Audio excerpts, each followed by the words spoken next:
Lawnmower Media Versatility, we aim to provide comprehensive solutions to our clients.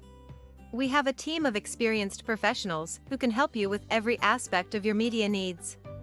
From documentation and marketing to promotion and more, we provide our clients with top-notch quality services. We understand that each client is unique and has specific needs. That's why our team works closely with you to understand your company and event goals and objectives. We are committed to providing the highest quality services in media and strive to exceed our clients' expectations. Our team is passionate about helping you reach your goals and making sure you get the best experience and results. If you're looking for a reliable business to help you with all your media needs, look no further than Lawnmower Media Versatility. Contact us today to get started at 252-497-3817 or at www.lamour-photos.com.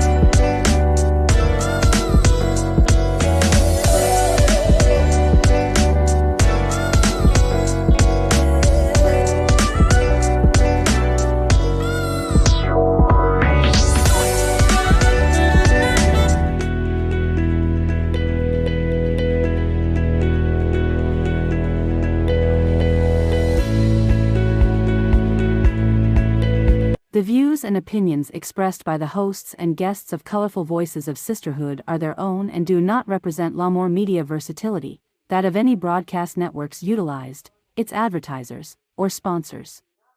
All content is subject to copyright and may not be reproduced in any form without prior written consent by Lawnmower Media Versatility.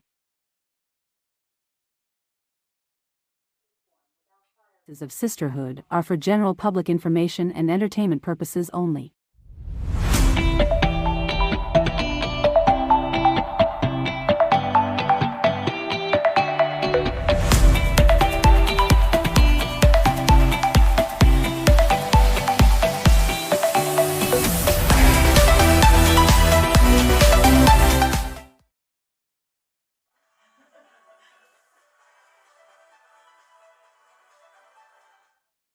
Welcome to Colorful Voices of Sisterhood. We have a great show in store for you today. We have special guest April Clark. To Colorful Voices of Sisterhood.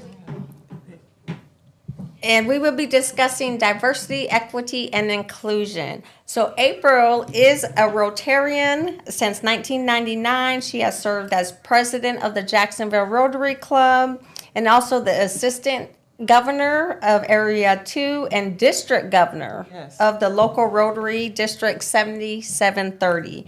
Currently, she serves as an advisor to a diversity, equity, and inclusion committee for Rotary. She has participated in a number of Rotary International Service projects in India, Nepal, Africa, Thailand, Cambodia, Mexico, and the Bahamas.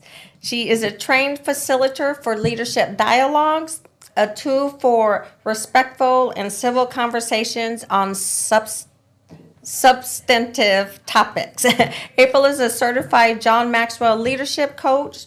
In other leadership roles, April serves as the president of the board for the North Carolina Coastal Federation.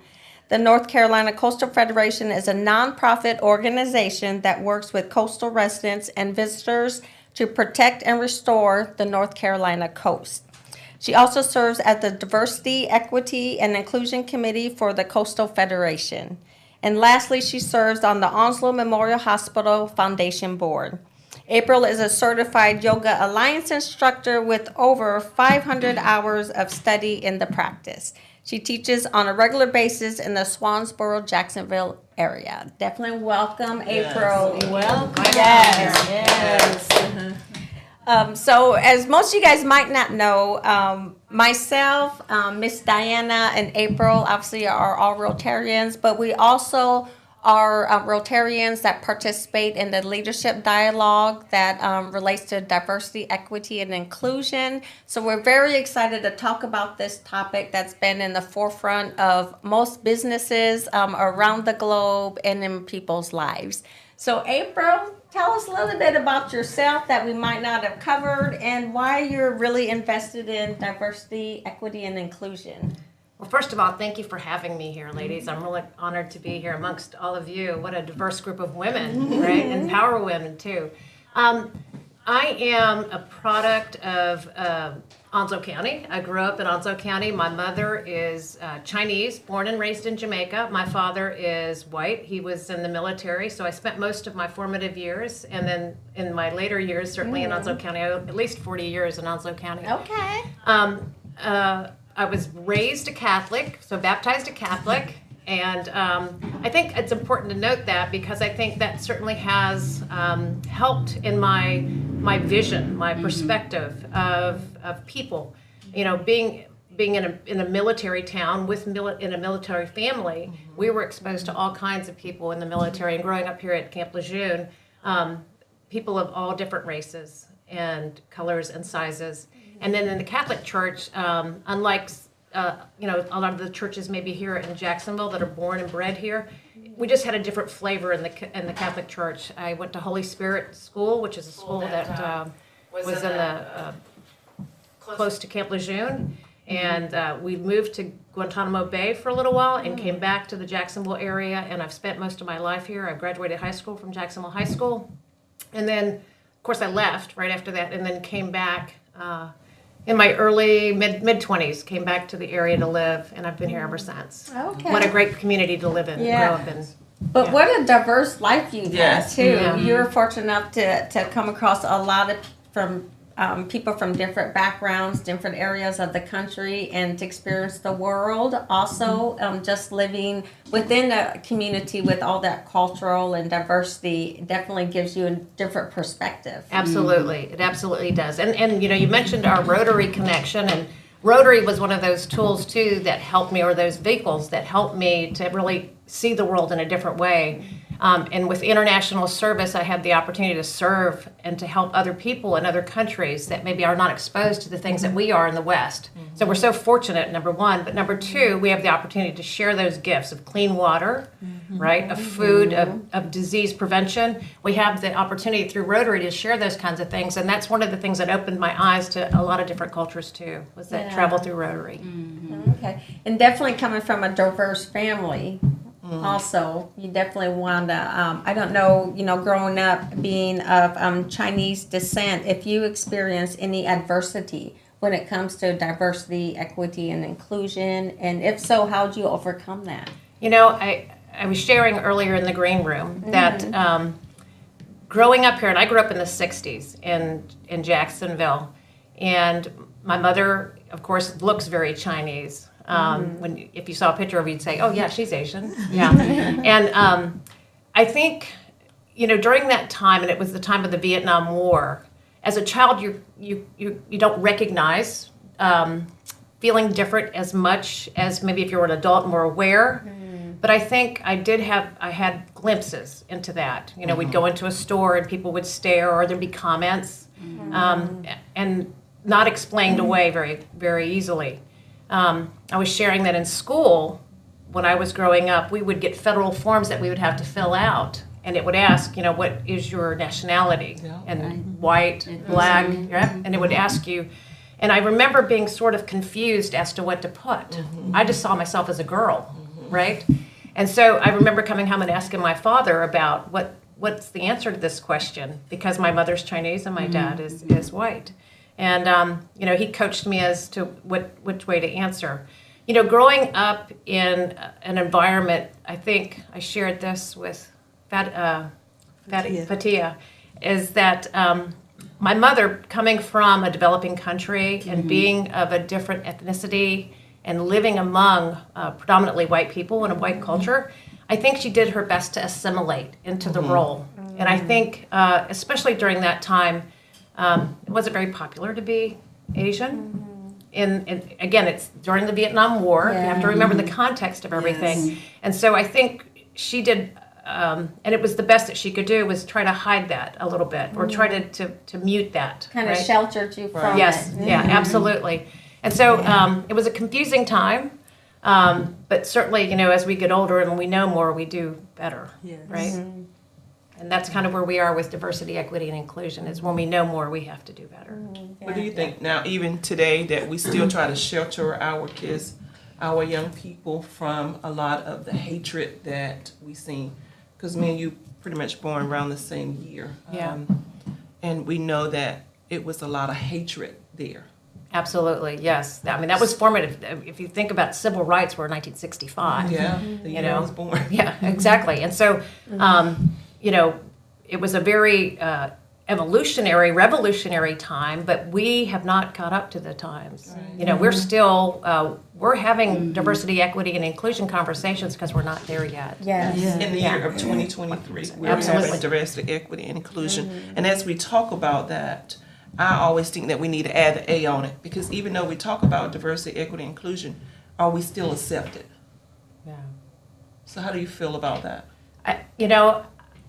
I feel hopeful, number one, because of the generations that are coming after us, our children, right? And the way that the world has evolved. A lot of kids have access now through their technology to the world, which we didn't have. And they're exposed, right, to many different kind of people, many ways of believing or looking and thinking about things that we didn't have. So I am hopeful about the generations that are coming after us, that we can move forward and do better. I mean, we're seeing that already if you look at the political scene, how young people are responding to a lot of the issues today. Yes. Yeah. And thank God for that. And that's the truth. And I definitely would agree with you, April, that our younger generations do have that ability to reach out across the world much easier than what we did. So it does give them a whole new lens to look through compared to what we had or what our parents had at the time. I was reading, DEI actually started in 1960s, right? And so back then, how was it? Because obviously I wasn't here yet, but was it active then or not as active? It was In the cloaked 2000s. under something else. It was called affirmative action. I think you guys remember those terminologies, those that grew up around here. Yeah. And it was more mandated by the government. So the federal government kind of put their stake in the ground about how corporations and entities, especially entities connected with the federal government, had to hire practices of lending and buying land and all kinds of different practices, even gender, gender equality was included in that, yeah. But it was mandated by the government. And so, right now we're trying to repeal some of that back, actually, through government. But there's still a need. To me, the beauty is that a lot of corporations today are catering to those younger generations. And so they're making movement in the social justice world and doing things that are, philanthropic. They're doing things for the environment, and they're doing things that are providing equality to all people. And so I think corporations are going to help lead the way, but there's still a lot of work individually that we have to do. And I love the fact that you brought up equality. When we talk about the word equity, a lot of people have their own definitions on what equity means. Right. Can you let us know, April, exactly what is equity when a person talks of equity? And again, you're right. Everybody has their own definition about equity, but as it relates to diversity, equity, and inclusion, I think it's being able to provide what you need individually to do the same thing that maybe Diana can do, right, without the same resources. So it's providing the resources, tools, and access to allow you to succeed. Just as if somebody who already has those tools and resources and accesses would succeed. So that's what equity means to me. It's kind of it's a very charged word in a lot of groups. A lot of people have their own perspective about that. A lot of people worry that if I provide you something that you might need to help you accomplish what what Diana can accomplish, that I'm stealing from somebody else to give to you. And that's certainly not the idea about that. The idea is to make sure that we're all lifted up, right? It's like a collaboration between the two to support, to help each other. Yes. What you have and you have to share. Yes, yeah. That's Yeah. good. That reminds me of, I can't remember if it was a commercial, but I remember they had people lined up in the line, and then they were asking them questions. You know, if you were born in a home with both parents, take 3 steps forward. You know, those people went forward. If you were in a home where your parents both had a vehicle, take a step forward. And then from that point where, you know, after I got done answering all those questions, there were still people in the back. And they were like, this, you know, they kind of put it down that this is equity at its finest. Is you got people in the back that didn't have the same opportunities as the people before. But how do you get these people up to this line so they can move forward together? Right. Right. You know, so to me, that was just so telling in that where I understood what they were saying at that point. I'm Right. sorry, but to me though, why didn't we just leave it that way? You know, the equality word. I mean, it's kind of a, we're just confusing ourselves, I guess. Equity, equality, where, you know, it should be, to me, it's kind of the same in a way. There's a great illustration, and I wish we had a caption of that. It's of 3 little boys. They're watching a baseball game, and there's a fence in front of them. And so one boy is taller, so he can see clearly over the fence at the baseball game. The other boy is a little shorter than the first boy, and his eyes can just go over the fence. And then the last boy is short. He cannot see over the fence.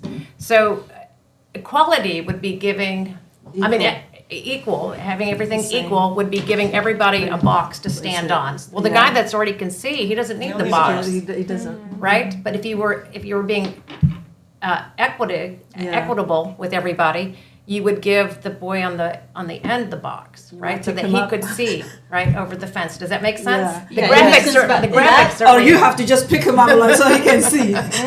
right. You know, Yes. so yeah. I know that, but that would be the I don't know. Actually, Comes that's with the help. yeah. Like, okay, I'll help when you. are help The you, brotherlyhood help. Yeah. I mean, regardless, like I Instead like of- that picture. Yes.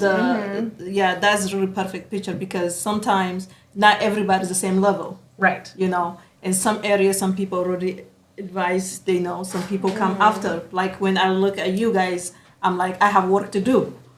But with you guys, I can achieve because I'm watching. I'm taking note. So that actually, I like how the tall and short and just as life. We not all of us. We cannot be at the same time. well, and in that the goes same along mind. with, come on over here. Let's bring you in the front, and you know, stay there because you are not in the same level. But then, That's a great. Again, that's great. But if you don't have experience, you see, we cannot be all the same in mentality. see, the thing is, it's not all about experience in a way, but you know, The same- Let's leave that behind. I mean, experience is always there. You know, we can always look back. We can use that as a tool, but you know, we can also repair that. I mean, we cannot always think, okay, that's what happened in the past, but you know, we need to change this word. That's not what I'm trying to say. Actually, Right. what I'm trying to say is what experience you have when I say like we are out there work field and I just came. You know how that works. I'm here to learn. So the way you're doing, I'm trying to learn from you. So when people the way she described the height, he can see clear because he's been there. You see, so it means that. When I say experience is not life experience, all of us we're not the same level, same area. But it does not mean you cannot help that person to get there, as long we have love and respect and giving the other person the opportunity. Well, to me, the thing is, we keep changing things. You know, look around us. We keep changing things. I mean, I'll say that again. We keep changing things instead of we can just repair it and what needs to be done. We go there rather than. Yeah, it's Yeah. just That would be So I your think thought pattern, as long- but if all 4 of us walked in a room, all 4 of us asking for the same thing, which one would get it? You see, All 4 of that's us. what I'm trying to say. Same thing. If all 4 of us walked in a room, which one would get it? Yeah, that's, see, you know, you have a point. And they only have Exactly, one that's to what I'm give. saying, like one to give. So sometimes it requires the person has the experience, ready to receive that. Not everybody ready to receive everything, you see? Yeah. But it does not mean they're not gonna get there. As long we not undermine each other, as long we not disencourage, disinclusion people because of the color. Well, you You know, know? and we talk about it. You think about even handicapped people. People in a wheelchair is not treated equally. And I said that, you know, in our financial institution, they come in on a wheelchair. The counters are high. They can't even see the tellers. So that's where I look at it. Yeah. They come up here. There's no handicap access for them to get in. So when we talk about that, it goes beyond more than the skin color. It goes to everybody. Yeah. And I Because think in that's- our culture, sometimes, you know, I tell people all the time, I probably have to work 3 times harder than you, just because of the skin color, and I got the same qualifications as you. But it doesn't mean I'm gonna not give up, because there's somebody over there that's gonna say, okay, we're gonna do this right here, equal. You know what I mean? I think even on applications, they need to take off what color. Why is it up there? Exactly. Am I qualified Yeah. for the position? I Why is agree it on up that, there most that you definitely. asking me for what color I am? We attended an event last week, all 3 of us, where when somebody get out of jail and get a chance to come back in society, are we there to even to help them? Will they be treated, you know, equal? What do we got to do to make it an even playing field? Yeah, and I think that's the difference between equal and equity. I think that's the difference is equity. You want to make sure they all have the same resources to get to where they're going. Where equal is providing everybody the same, no matter what, but Yeah. they won't be starting at the same level. Right. Yeah. So it wouldn't make sense to give somebody the same as the person up here, back here, because they're not going to know what to do with it. Exactly. But what they need is the tools to get them to that point. So I think that's where you're coming from, Agnes. Is yeah. that Thanks Yeah. for clarifying Yeah. that. But I have a question for you, April. What do you feel is the biggest hurdle in relation to DEI, and what do you feel the answer is? Ooh. The biggest hurdle, there, you know, there's so many hurdles, but I think just talking about it, people shy away from the conversations, and especially now. I think, you know, now we're so politically divisive, right? The culture right now, and I think that it pits people against one another, and I think the challenge, the hurdle is just getting people to talk about it and to move Yeah. forward. And the other thing is that it's not, so a lot of companies have diversity, equity, and inclusion as an initiative, right? Right. As a buzzword to kind of, and Diana and I have talked about this, the check in the box kind of a thing. And rather than it being more than just a check in the box item on our to-do list, let's be intentional about the work right now, about having conversation, about talking about tough issues, talking about things that we don't, that may not necessarily be comfortable, right? But to pull people out of their comfort zones to have the conversation around that, so that we can at least put and diversity, again, is more than just race. Yeah. It's even diversity of thought, right? So accepting other people's viewpoints, but having it in a setting where we can have those conversations. That's what leadership dialogue is all about, is creating this space where people can talk about those really tough to tackle topics in a very respectful and civil way. So I think the biggest hurdle is just having conversation about it. And communication. And education and awareness follows that. Yeah. And I think a lot of people are closed-minded.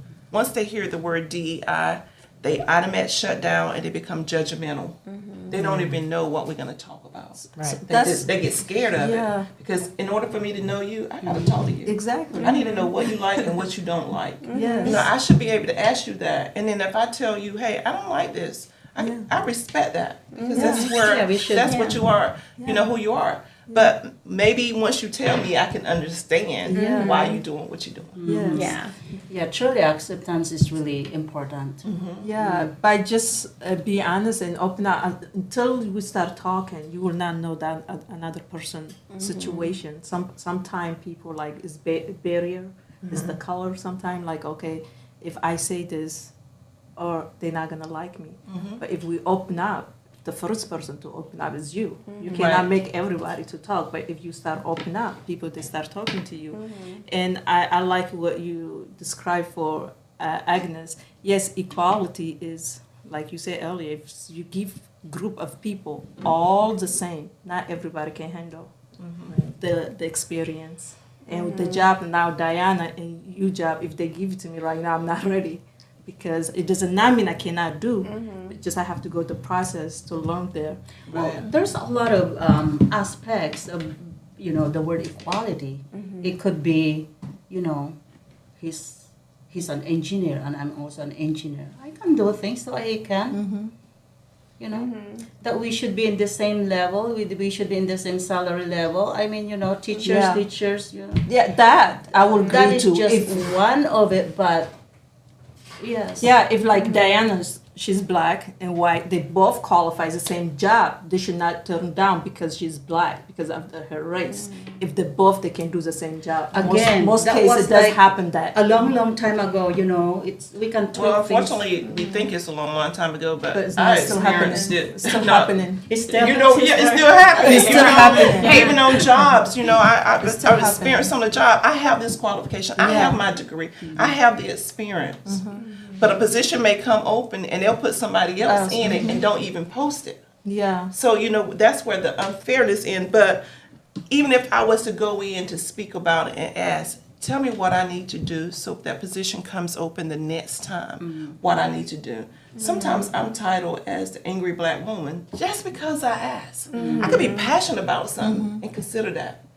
So the equality don't, with us, because we're passionate about it, everybody else don't see it that way. Yeah. And even it's race is just one aspect of it. Yes. When you look at how many corporations right now are run by women. When you look at the salary that women receive doing the same job as a man does, there's still inequalities in that. And that is something that is statistically proven that still goes on. I was fortunate enough to serve in the Marine Corps, which was, as a male-dominated profession, only 6% of the Marines are female. So we get treated a little differently in that aspect. But one thing we do, no matter what grade you are, how many years you serve, you're getting paid the same as that male counterpart on it. But there's still, in the civilian community, as I say, or corporate world, it's not to that level yet. A female working the same job, same years, and a lot of times they're not able to move up that corporate ladder neither because of, the stigmatism or the DEI that's not in place in corporate world.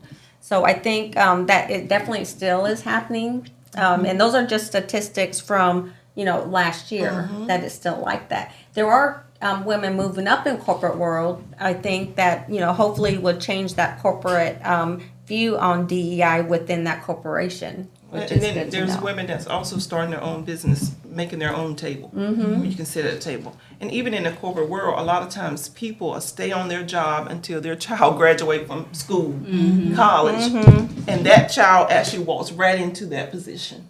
We see that happening in the corporate world all the time. Yeah. But I still go back to it's communication. It's hard conversations. It is conversations where we might be mad, but we need to come back to the table again and figure out what's going on. Yeah. What started DEI now? Was it when George Floyd got killed? I think there was a big impetus. That was a Yeah. catalyst. That was a catalyst. That brought it back Definitely. Yeah, then. and for us, as you remember, as in Rotary, Governor at the time, Don Rochelle, Yes. kind of asked that we put together a task force to kind of look at diversity, equity, and inclusion in Rotary, and specifically in Rotary. And because it was a call, what happened to George Floyd was a call to action for a lot of people in the country, and even internationally. People were looking at that incident and saying, it's got to stop. It's one too many.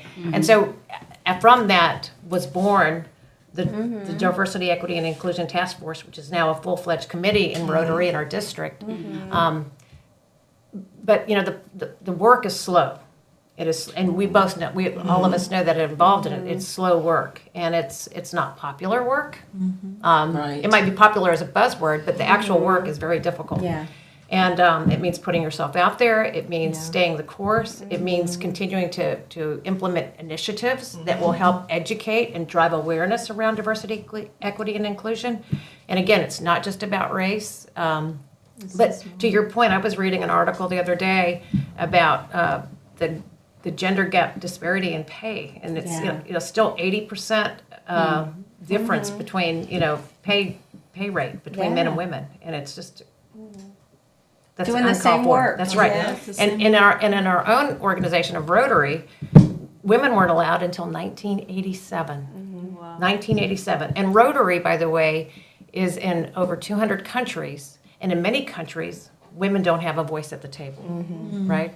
And that's cultural, right? And we see on the world stage, in places like Pakistan and Afghanistan, where women are speaking up and want to have a voice, right? And that's revolutionary. Yes, it is. Knowing, I just get emotional about the Afghan women just because I spent time there and got to know them, break bread with them.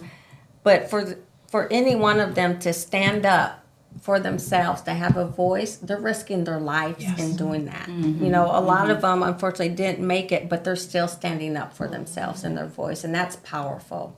And to me, that one person standing up and providing their voice can definitely change the world with it.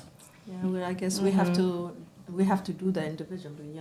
This is why I say I accept people for who they are, regardless of what they are. But do I accept their behavior, things that they do is harmful to me? No. That's what we should do, to accept people as humanity. But you don't have to accept their behavior. When we start doing that, I think we will be in a really better place and not afraid to speak what you believe.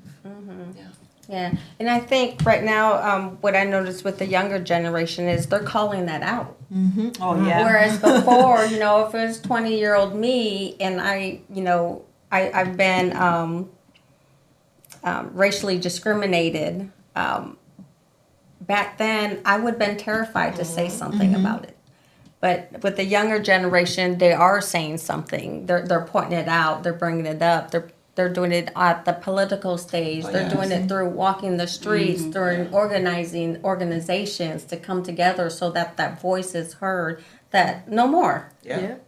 So I love the younger generation because they got the boldness. The boldness to do that. And organize and come together. Because it was a young group that actually helped when the killing, I think it might have been behind George Floyd here in Jacksonville. But it wasn't on race. It was stop. We are human. Yeah. That's all we're saying. That we are human. You're my sister. That's the way I look at it. We are all human, and we want to protect all the human. It's amazing how a person can get so much time in jail for killing an animal versus a human.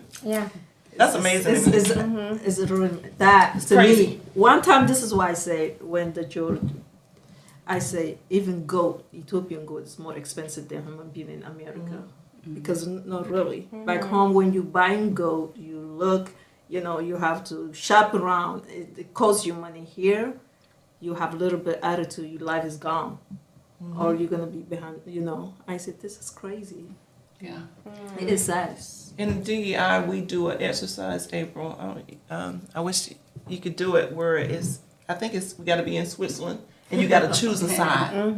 You can't stay in the middle. You got to choose a side. Choose which way you're going, and then you got to be able to explain why you're there. Wow. And I say that a lot of times, even with the political party. Why you don't even know why you're there. You're there because so and so said, but you haven't studied anything to say. And I think that's the way it is sometimes in life. Right. Whether no matter political party, religious party, church, wherever you go, you don't even know. And then you're mad with somebody, but you don't even know anything about it.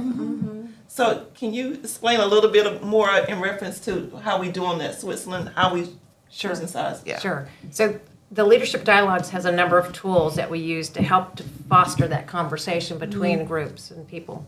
And the one that Diane is referencing is called, it's an agree or disagree exercise, but we call it Switzerland because Switzerland has this place, it's a place of neutrality, right?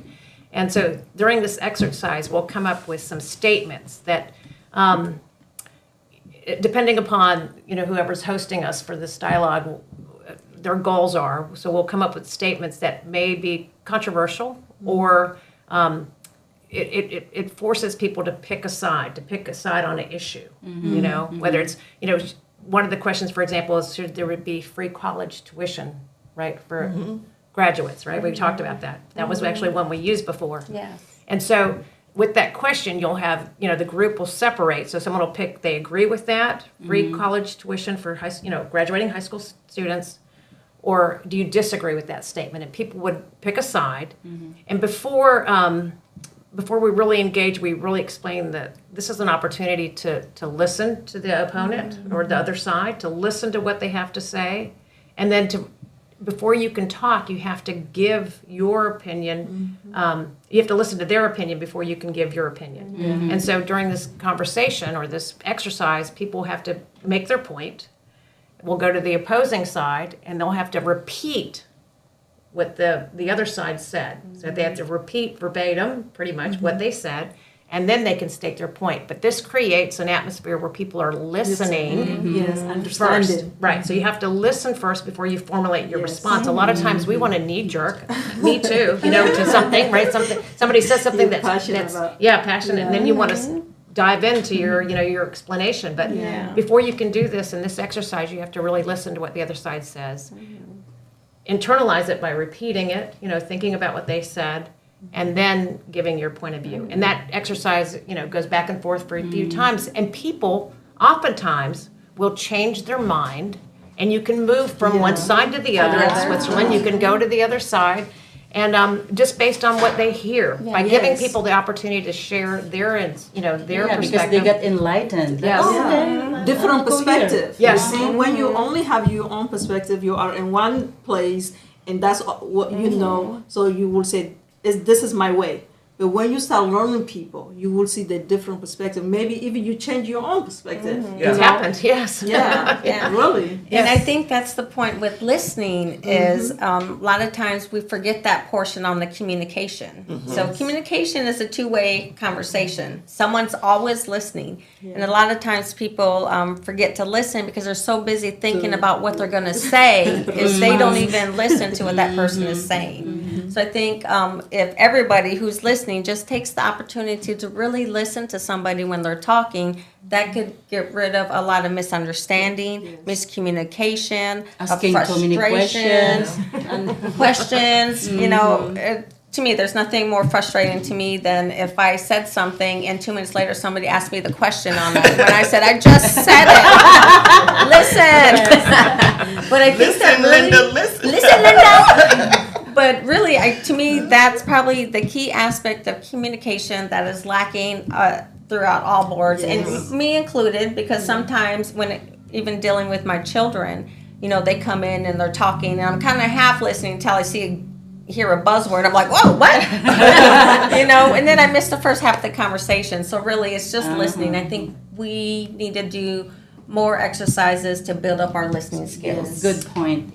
And before our show, we just did a yoga, what do you call that? Breathing. Yeah, yoga breathing. So my question is, do you integrate your yoga knowledge into your inclusion training? Absolutely. Nice. I think maybe not, to some groups that we work with, but we generally do try to take a breath or two and just settle in. But yoga's been a big influence too in the way that I perceive or see the world too. We practice a lot of nonviolent communication. There's a lot of alignment with not just the body, right, but the mind, the heart, and the body, right? So that's the premise around yoga, right? So and the breath work, right? So getting that alignment. But when you think about it in an expanded way, it's about your values too. What do you hold dear, right? What's important to you?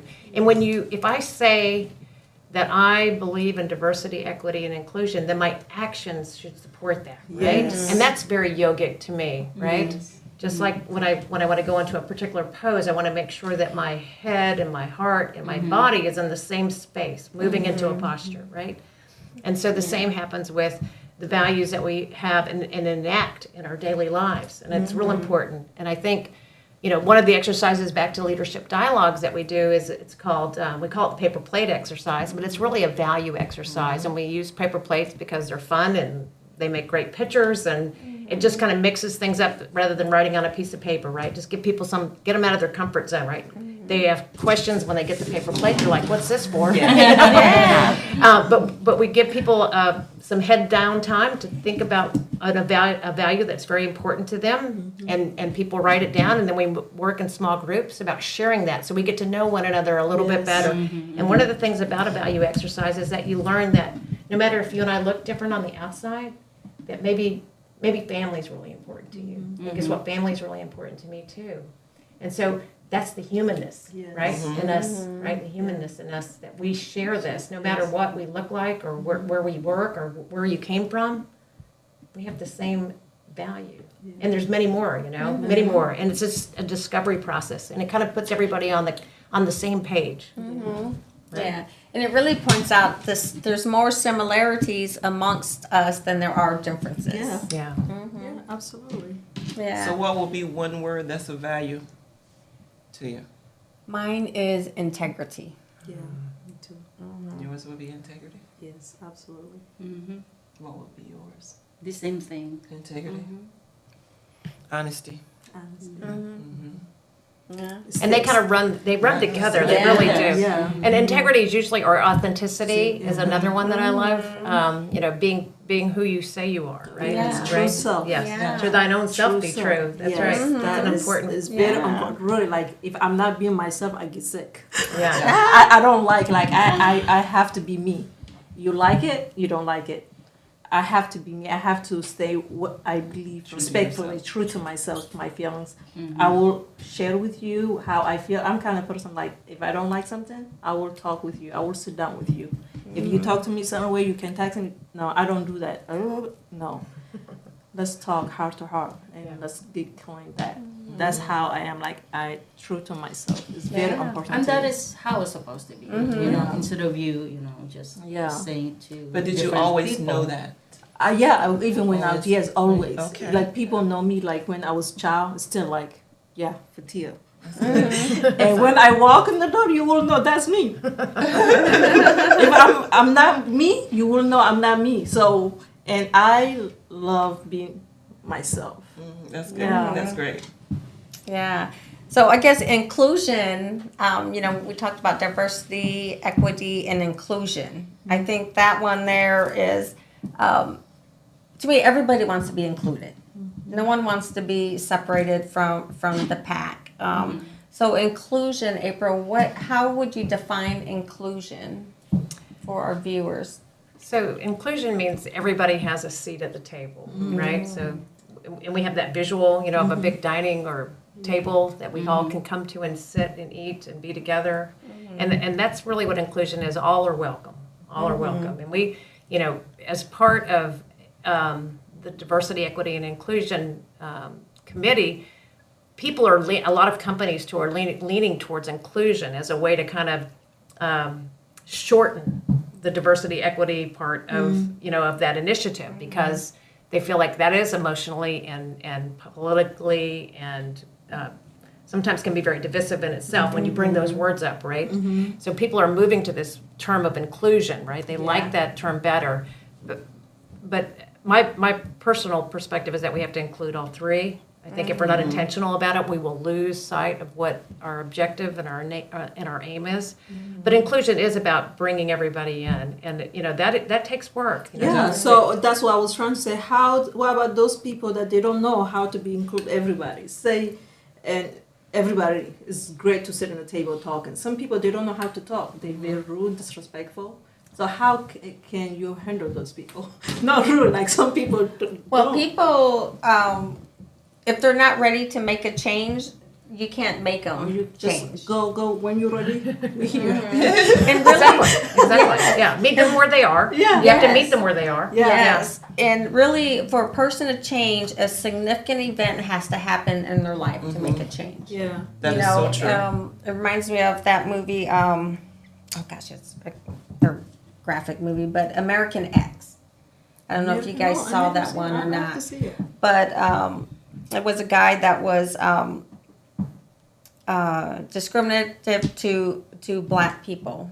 He got locked up, and his own kind, abused him while he was there. So that's when he changed his perspective on, oh my gosh, my own kind did this to me. So then he started reading. His mentor became a black guy. So when he was released from prison, his whole perspective changed on his view of black people before he went in. I will have to see that movie. I would think a significant event, not as significant as something like that, but I think it has to happen to a person to change their heart and their mind to make sure they are change their views on something like And sometimes it takes for your children to marry interracial marriage.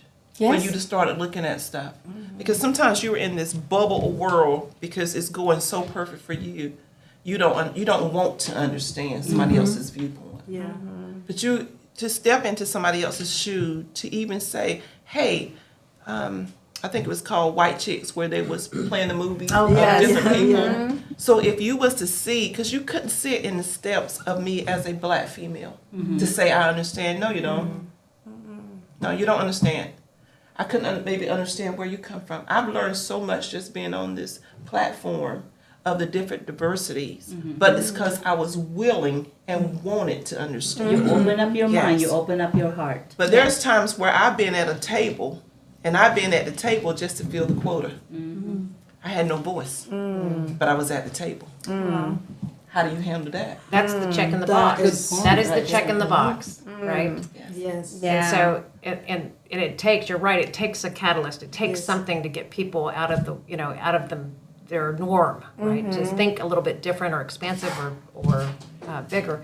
So in that situation, Diane, I would seek to have a voice. I would, call them on their stuff, basically. use the platform to your advantage. And you know what? Today we have so many platforms too, right? So it's not just in the boardroom. It's on social media. It's in places like this where you can have, you have open dialogue and conversation. Yes. And people today, I think, are more aware. I'll say, there's another terminology I think that people ascribe to people that are in that realm of diversity, equity, inclusion. Then I think, they talk about wokeness and things like that. But you know what? That's being expanded. That's being aware. That's being elevated. Different higher level thinking. And I think there's nothing, that's what we're called to do. I really believe that. Yeah. And especially when we're talking about the interracial marriage now. They're saying, like 20 years, most people are going to be Mixed. mixed. Yeah, I guess that's the word.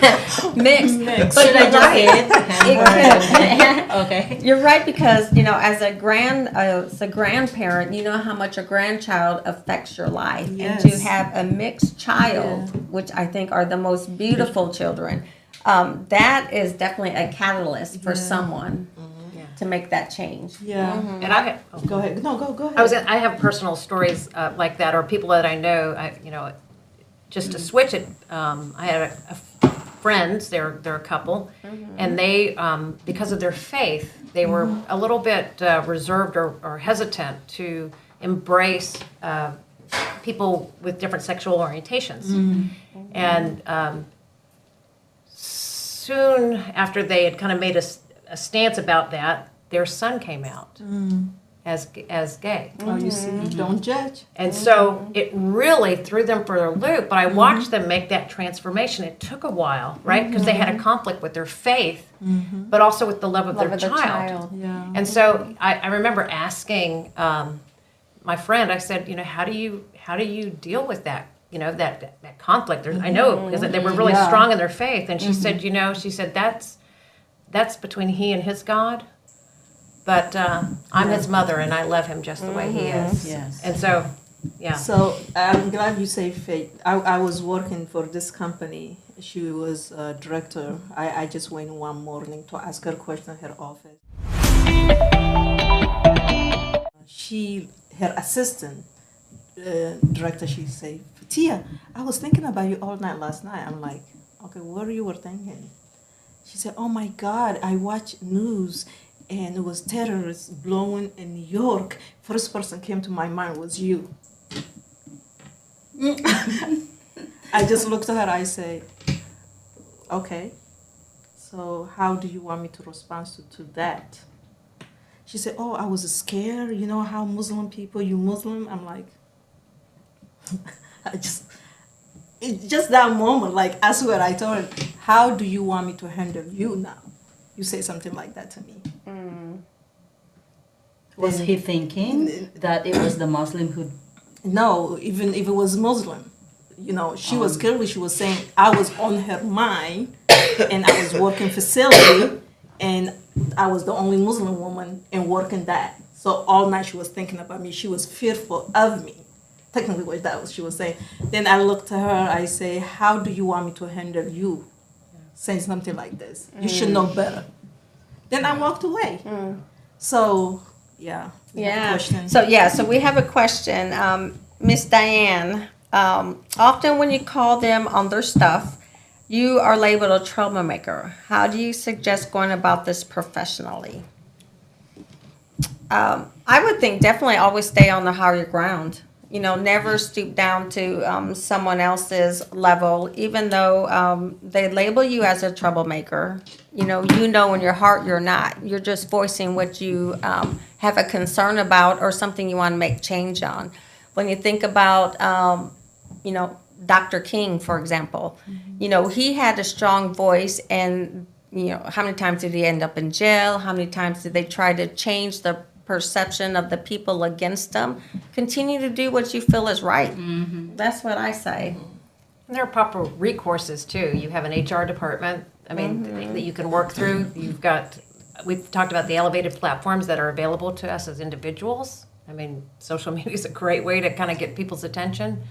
But I certainly would use, try to get people rallied behind me. And then there's federal law. That's right. There's federal law right behind you too. I should have done too. I should have went HR, but I talked with her a few days later.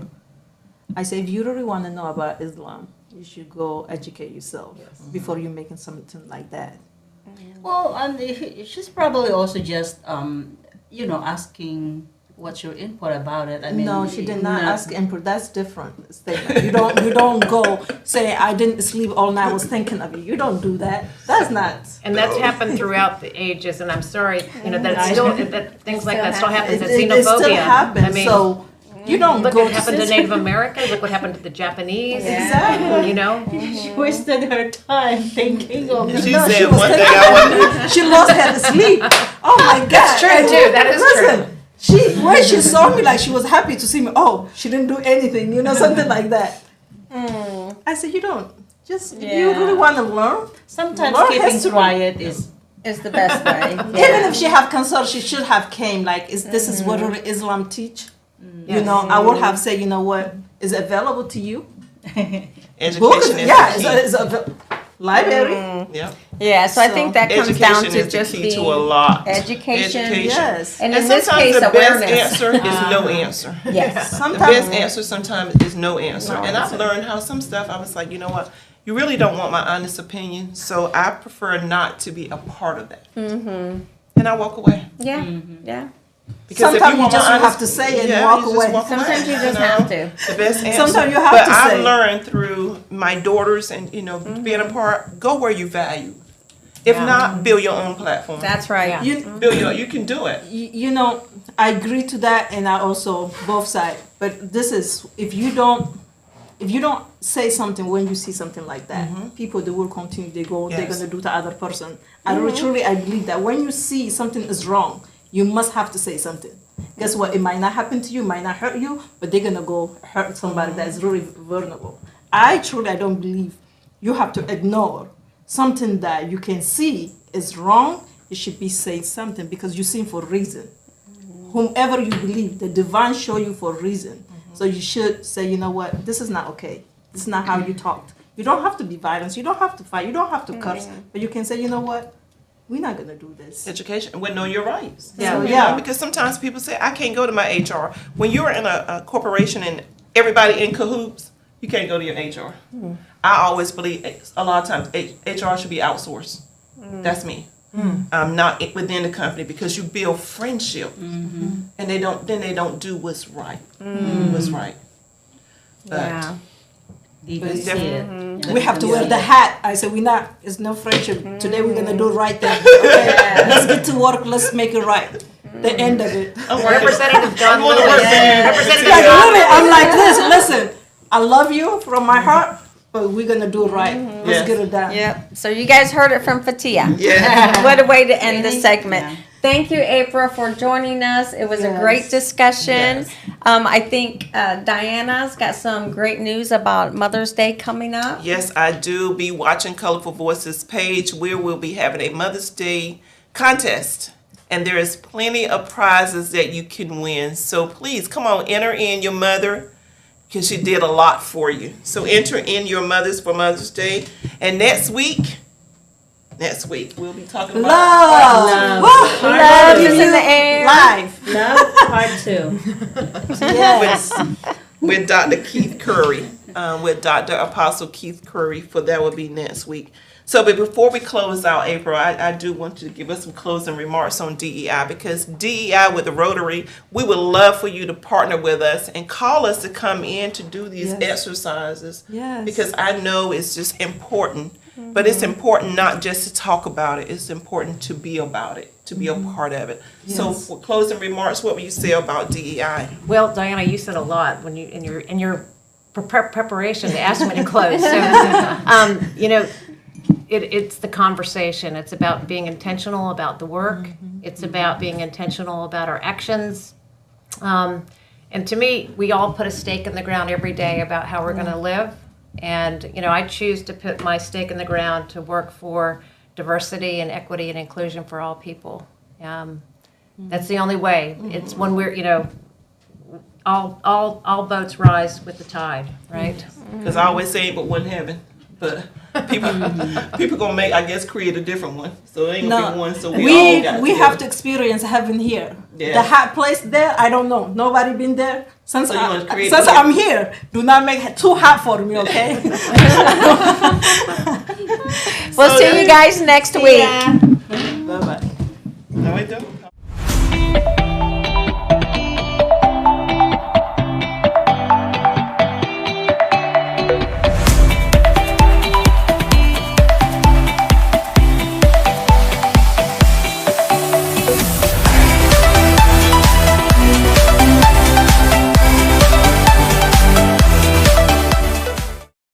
At L'Amour Media Versatility, we aim to provide comprehensive solutions to our clients.